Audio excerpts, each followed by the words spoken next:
ہم کس لیے آپ سے آج مخاطب ہیں کہ پہلے یہ ویڈیو دیکھیے سید اقرار الحسن صاحب نے رات کو علماء مشائخ کو مخاطب کر کے کیا کہا. اس کے بعد ہمارے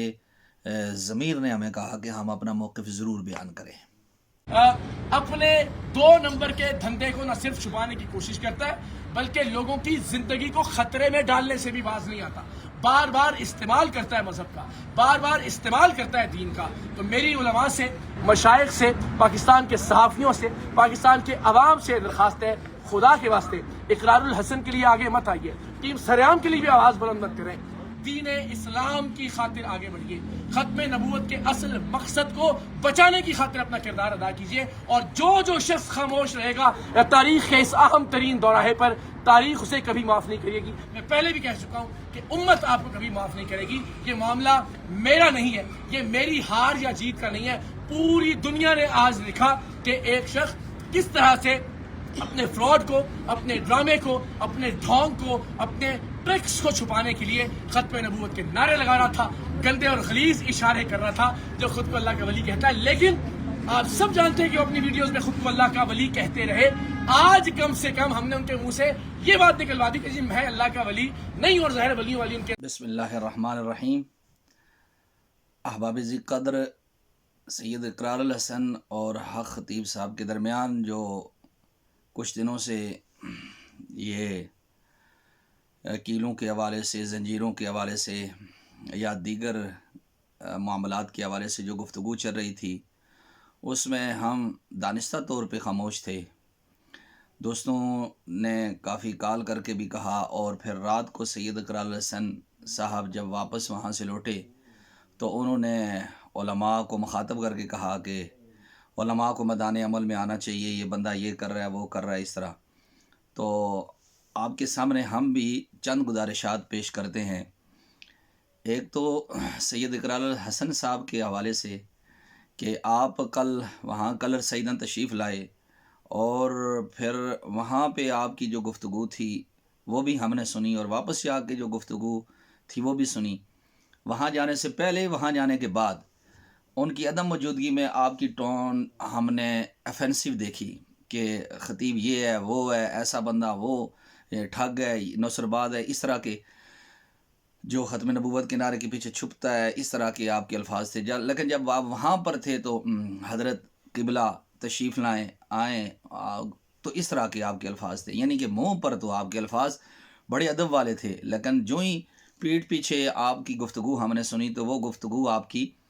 ذمہ دارانہ نہیں تھی, کسی پڑھے لکھے بندے والی گفتگو نہیں تھی. اس لیے کہ اصل تو پتہ چلتا ہے اس وقت کہ جب آپ بندے کی نگاہوں کے سامنے نہیں ہیں, پھر آپ کون سی گفتگو کرتے ہیں, تب پتہ چلتا ہے کہ آپ کے اندر کون سی نیت ہے اور آپ کتنا خلوص لے کر آپ وہاں پر گئے تھے. ایک تو یہ آپ سے گلہ بنتا ہے. دوسری بات یہ ہے کہ آپ نے یہ کہا کہ ہم ان سے پوچھتے رہے کوئی آیت بتائیں, کوئی بتائیں جی آپ کیا پڑھ کے پھونکتے ہیں. تو یہاں ذمہ دارانہ انداز میں یہ بات میں آپ کو کرنا چاہتا ہوں, کیونکہ ہم خطیب صاحب کے نہ درباری ملا ہیں, نہ درباری ہم ان کے زر خرید ہیں, نہ ان کی طرف سے ہم یہ موقف دے رہے ہیں. اور ان کے حوالے سے, ان کے مریدین کے حوالے سے بھی میں گفتگو پیش کروں گا انشاءاللہ تعالی. لیکن یہاں صرف آپ کو یہ کہنا ہے, عرض ہے, مقصود ہے, اور یہ انشاءاللہ تعالی حضور سید عالم صلی اللہ علیہ وآلہ وسلم کے ساتھ محبت کرنے والا اور حضور پر نور صلی اللہ علیہ وسلم کی تعلیمات کی روشنی پر لوگوں کو لانے والا ہی آپ کو یہ موقف دے سکتا ہے کہ آپ جو یہ کہہ رہے ہیں نا کہ آیت پڑھ کے بتائیں کہ آپ کیا پڑھتے ہیں. وہاں پہ آپ نے یہ کہا آیت پڑھ کے بتائیں, تو آیت تو لفظ ہوتا نہیں, آیت ہوتا ہے. تو آپ نے جو یہ کہا کہ کیا پڑھتے ہیں, تو بھئی یہ جو چیزیں ہوتی ہیں نا یہ بتائی نہیں جاتی ہیں, یہ مخفی چیزیں ہوتی ہیں, اور ان کو یہ جو اذن والی چیزیں ہوتی ہیں, جو بندہ معزون ہوتا ہے, آپ بھلے وہ نہ بھی پڑھے تو اللہ تعالیٰ اس کی زبان پہ اثر قائم کر دیتا ہے. آپ مجھے بتائیے جبریل امین نے آ کر کیا پڑھا تھا مائی مریم کے سامنے؟ آپ یہ کہیں کہ وہ جبریل کی جو آیت نہیں ہے جی قرآن میں, کیا انہوں نے پڑھی تھی, وہ آیت ہی نہیں ہے ظاہر. تو وہ ہم کیسے جناب مانیں کہ جبریل نے یہاں پر آ کر کون سی جو ہے نا وحی کو پڑھا, کس صورت کو پڑھا, کون سی پھونک ماری کہ جس سے مائی مریم کے بطن اطہر کے اندر جناب عیسیٰ علیہ السلام تشریف لے آئے. تو یہ بات نہیں کی جاتی۔ اور پھر یہ ہے کہ اس کے لیے بندے کا عالم فاضل یا بڑا حافظ قاری مفتی ہونا یہ کوئی ضروری نہیں ہے کہ جو بندہ دم کرے اجہل لوگ الف نو ٹلا آکھنا لے، بالکل جن کو الف بے ابجدی حروف تہجی بھی نہ آتے ہوں ان کو بھی ہم نے اپنی زندگی کے اندر الحمدللہ بہت بڑا عامل دیکھا ہے اور ان کے دم کا اثر دیکھا ہے۔ یہ فیض ہوتا ہے، فیض کے آگے یہ نہیں ہے کہ ہو سکتا ہے ایک بندہ پورا قرآن پڑھ دے اور وہ اثر نہ ہو، اور جس کو فیض ہو اس کے ایک دم میں بڑا اثر ہو۔ اقرار الحسن صاحب کے اس پروگرام کے ساتھ کچھ چیزیں جو سامنے آئیں، چونکہ لوگ نا آشنا ہیں اس آستانے سے، بہت سارے لوگ نا آشنا بھی ہیں، ان سے عرض ہے کہ خطیب صاحب کے والد گرامی سے بھی ہماری ملاقاتیں ہیں، وہ الحمدللہ اللہ کے ولی تھے، اور ان کے کا یہ ہے کہ انہوں نے اپنی محنت سے پایا اور خطیب صاحب نے فیض سے پایا ہے۔ یہ بات یاد رکھیں، انہوں نے اپنی محنت سے پایا ہے، اور محنت ان کی جو ہے نا وہ ابھی تک لوگ زندہ ہیں جن کو معلوم ہے کہ انہوں نے آرمی میں رہتے ہوئے پھر اس کے بعد کس قسم کے مجاہدات کیے، اور جس کے بعد ان کو اللہ تعالیٰ نے اتنا مقام و منصب عطا فرمایا تھا۔ تو خطیب صاحب کے تو چہرے پر داڑھی بھی نہیں تھی، تو اس وقت جو ہے نا سردار صاحب وصال فرما گئے اور انہوں نے انہیں اذن دیا، اجازت دی، پھر اس کے بعد انہوں نے داڑھی شریف رکھی۔ اللہ کرے انشاءاللہ تعالیٰ آئندہ مستقبل میں وہ مکمل سنت کے مطابق داڑھی شریف بھی رکھیں، ہم ان سے امید کرتے ہیں۔ تو احتشام احباب، اس میں یہ بات یاد رکھیں کہ وہ لوگ جو اس وجہ سے اس کو ولایت سمجھ بیٹھتے ہیں، یہ ولایت ہرگز یہ چیز نہیں ہے، یہ بات یاد رکھیں۔ یہ ہم انصاف کے ساتھ یہ باتیں کرنے لگے ہیں، کیونکہ اقرار الحسن صاحب نے کہا کہ علماء کو کردار ادا کرنا چاہیے، تو ہم بتا رہے ہیں جی کہ ولایت کیا۔ خطیب صاحب کا اگرچہ سلسلہ جو ہے وہ نقشبندی سلسلہ ہے، موڑوی سلسلہ ہے، اور یہ پیر صدیق اکبر رحمہ اللہ جو کچہری کے ساتھ جن کا راولپنڈی میں مزار ہے، وہ اللہ کے ولی جو ہیں غوث زماں، ان کے ساتھ اس آستانے کی نسبت ہے، تو ان کا نام بھی بڑے ادب کے ساتھ خطیب صاحب لیتے رہتے ہیں۔ لیکن یہاں میں یہ عرض کر دوں کہ لوگ ولایت اس چیز کو سمجھتے ہیں، ولایت اور چیز ہے۔ تو پیر صاحب حضور غوث اعظم کا نام بڑے ادب سے لیتے ہیں، بڑے احترام کے ساتھ لیتے ہیں، اور اپنے آپ کو حضور غوث اعظم کی نسبت دیتے ہیں۔ تو ان کے مریدین سے یہ میں خطاب کرتا ہوں کہ بھائی یاد رکھیں، آپ ولایت کس بات کو سمجھ رہے ہیں؟ ولایت کیلیں نکالنا، زنجیر نکالنا یا پورا سنگل نکال دینا یہ ولایت نہیں ہے،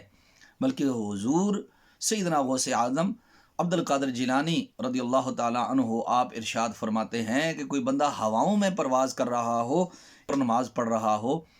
مسلح بچھا کر، آپ اس کو ولی نہ سمجھنا، یہ دیکھنا حضور کی سنت پر کتنا عمل کرنے والا ہے۔ یہ تو حضور غوث اعظم فرما رہے ہیں۔ ولایت کیلیں نکالنا نہیں ہے، ولایت زنجیریں نکالنا نہیں ہے، ولایت اور چیز ہے۔ یہ ان کو فیض کے ساتھ یہ چیز جو ملی ہے، جو چیز ہے، ہم اس کے اوپر کلام نہیں کرتے کہ یہ شعبدے بازی ہے، مسمرزم ہے، کیا ہے، ٹرکس ہیں یا جو کچھ بھی ہے، یہ اقرار الحسن صاحب جانے اور خطیب صاحب جانے، ان کی پھر کوئی بیٹھک ہوگی، ہم اس جانب کلام نہیں کرتے، لیکن ہم یہ بتانا چاہتے ہیں کہ ولایت ہے کیا۔ حضور جنید بغدادی کے پاس ایک بندہ 40 دن رہا اور مایوس ہو کر جانے لگا، دن رات گزارے، اور جب جانے لگا آپ نے اس سے پوچھا بھائی میاں کدھر جا رہے ہو؟ کہنے لگا جی میں نے آپ کو سنا تھا کہ آپ اللہ کے ولی ہیں، لیکن میں نے کوئی کرامت نہیں دیکھی، کوئی عجیب چیز نہیں دیکھی۔ یعنی اس کے ذہن میں بھی آیا ہوگا کوئی سنگل نہیں کڈی، کوئی زنجیر نہیں نکالی، کیلیں نہیں نکالی۔ تو آپ نے فرمایا بتاؤ اس دوران میری کوئی فرض نماز قضا ہوئی ہے؟ اس نے کہا نہیں۔ آپ نے فرمایا کسی سنت کا تارک مجھے دیکھا ہے؟ تو اس نے جواب دیا جی نہیں۔ تو آپ نے ارشاد فرمایا یہی ولایت ہے۔ اگر حضور کی سنت پر کوئی عمل پیرا ہو رہا ہے اور فرض کا تارک نہیں ہے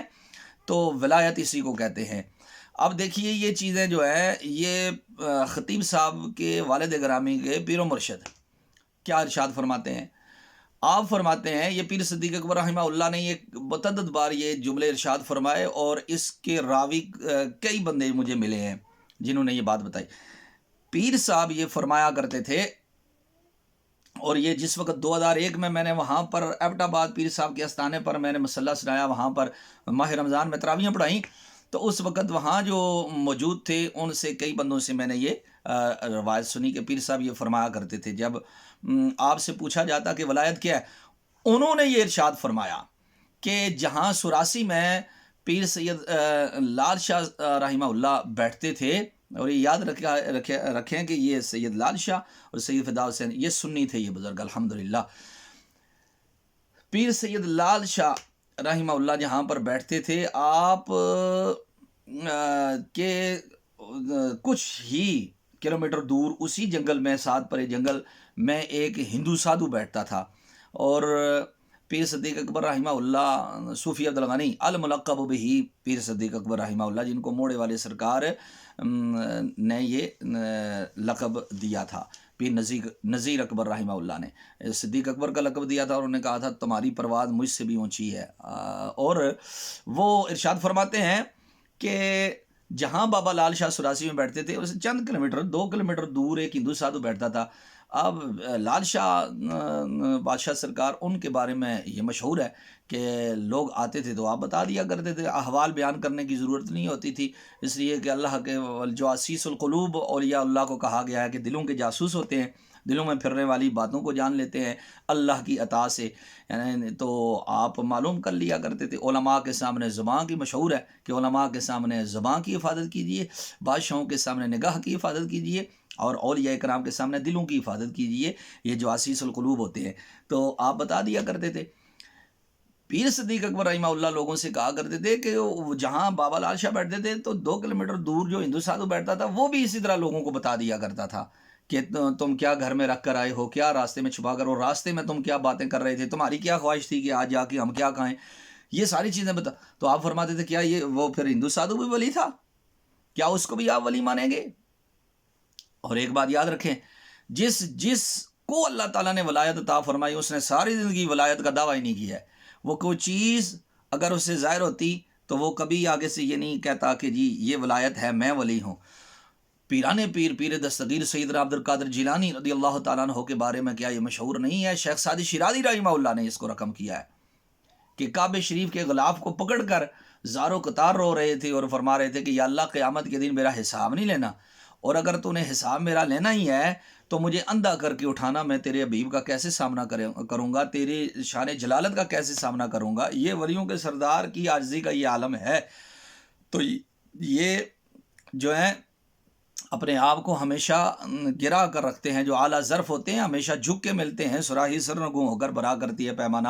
رات جو 14 فروری 2024 جو گفتگو ہوئی ہے اقرار الحسن صاحب اور خطیب صاحب کے درمیان، اس سے ہم یہ موقف دینے کے بعد اس نتیجے پر پہنچے ہیں کہ خطیب صاحب نے مہمان نوازی کا حق ادا کیا اور بڑے احترام کے ساتھ پیش آئے سید اقرار الحسن شاہ صاحب کو، اور لیکن اقرار الحسن شاہ صاحب نے وہاں آنے سے پہلے اور وہاں سے جانے کے بعد جو لینگویج استعمال کی، وہ لینگویج کسی پڑھے لکھے بندے کی نظر نہیں آتی، دیانتدار بندے کی نظر نہیں آتی ہے، کیونکہ محفل میں حضرت صاحب تشریف لائیں، ہم ان کا انتظار کر رہے ہیں تشریف لائیں، اور اس طرح کے القابات آپ دے رہے ہیں حضرت صاحب قبلہ، اور جس وقت آپ روانہ ہوتے ہیں تو پھر اس وقت تو طرح والی گفتگو آپ کی شروع ہو جاتی ہے۔ یہ آپ کا ناروا انداز تھا، یہ درست نہیں تھا۔ اور یہ جو مریدین سے ہم نے عرض کیا ہے کہ ولایت ہوتی کیا ہے، اس پر یقین رکھیے، اس پر یقین رکھیے کہ ولایت کسی اور چیز کا نام ہے۔ اور خطیب صاحب جو عوام کی خدمت کر رہے ہیں، ان کے حوالے سے ہمیں یہ بات بہت بھلی اور بہت پیاری لگتی ہے کہ مہمان نواز ہیں اور ان کے اندر خلوص پایا جاتا ہے، اور ان کے اندر یہ ہے کہ پوری دنیا کے اندر تاجدار ختم نبوت کا نعرہ بلند کرتے ہیں۔ باقی آپ یہ کہیں کہ اسے نعرہ بلند کر دینا کام ہے، اگر ان کا نعرہ بلند کر دینا بہت بڑا کام ہے تو امیر المجاہدین جنہوں نے ختم نبوت پہ پہرا دیا اور جنہوں نے معذوری کے باوجود تحریک چلائی اور الحمدللہ ختم نبوت کے محاذ کے اوپر انہوں نے کام کیا، تو پھر اس کام کا اس کام کے ساتھ کوئی تقابل نہیں ہے۔ اگر ان کے نعرے کی وقت ہے تو ان کے کام کی کتنی وقت ہوگی؟ اگر ان کا صرف یہ جگہ جگہ نعرہ لگا دینا کہ تاجدار ختم نبوت زندہ باد، باقی تو کلام تو نہیں کرتے نا، خطاب تو نہیں اس طرح فرما سکتے، نہ ہی عالم دین ہے، نہ ہی وہ حافظ قرآن ہے، تو ان کا صرف یہ ہے کہ جس جگہ جاتے ہیں جہاں محفل کرتے ہیں اپنے دم کی، وہاں پر تاجدار ختم نبوت کا نعرہ لگانا تو انصاف کی بات ہے بھائی۔ اگر ان کا صرف نعرہ لگانا اتنا بڑا ختم نبوت کا کام ہے تو جنہوں نے قربانیاں دی ہیں ختم نبوت کے محاذ پر، ان کا کتنا بڑا کام ہوگا، امیر المجاہدین کا کتنا بڑا کام ہوگا، کتنا بڑا کام ہوگا شاہ احمد نورانی رحمہ اللہ کا، عبدالستان میادی رحمہ اللہ کا، ان کا کتنا بڑا کام ہوگا، جنہوں نے تحریکیں چلائیں، جنہوں نے عملی طور پر آئین کے اندر قادیانیوں کو کافر قرار دلوایا۔ تو اس لیے یہ ایک محتاط سی گفتگو تھی جس پہ یہ سمجھنا ضروری ہے کہ ولایت کسی اور چیز کا نام ہے، اور دم آپ آیت نہ سنیں، آپ یہ کہیں کہ آیات سنائیے جی، آپ سنائیے جناب کون سی چیز پڑھ کے دم کرتے ہیں، یہ چیزیں لوگوں کے سامنے بیان کرنے والی نہیں ہوتی۔ اگر کسی کو رب نے دیا ہے، وہ اگر نہ بھی پڑھ کے پھونک مارے ہیں تو پھونک میں بڑا اثر ہو جاتا ہے، اس لیے کہ فیض کام کر رہا ہوتا ہے۔ یہ بہت ساری کتب پیچھے رہ جاتی ہیں، صد کتاب و صد ورق در نار کن، روئے دل را جانب دلدار کن۔ مولانا روم فرماتے ہیں سینکڑوں کتابیں جو ہے نا اور سینکڑوں ورق ایک طرف رکھ اور اپنے دل کے چہرے کو یار کی طرف رکھ، جب یار فیض دیتے ہیں تو اس وقت یہ کتابی باتیں پیچھے رہ جاتی ہیں۔ اللہ تعالی ہمیں اولیاء کرام کے تقدس کو سمجھنے کی توفیق عطا فرمائے، صحیح معنوں میں رسول اللہ صلی اللہ علیہ وسلم کی شریعت کے احترام کی توفیق عطا فرمائے، اور اندھی تقلید سے بچتے ہوئے ہمیں رسول اللہ صلی اللہ علیہ وسلم کی شریعت کو سامنے رکھتے ہوئے لوگوں کو ماننے کی توفیق عطا فرمائے۔ شخصیت پرستی سنیت کو کھا رہی ہے، شخصیت پرستی سے بچیے، اور اللہ اور اس کے رسول کے دربار میں کتنا قریب والا ہے، کتنا پنجگانہ نماز کا پابند ہے، کتنا ہی وہ صوم و صلات کا پابند ہے، کتنا اللہ سے خشیت ڈر رکھنے والا ہے۔ اگر یہ چیزیں اس کے اندر پوری ہیں تو پھر اس کو ولی مانیے، باقی معاملات جو ہے نا اللہ پر چھوڑیے۔ السلام۔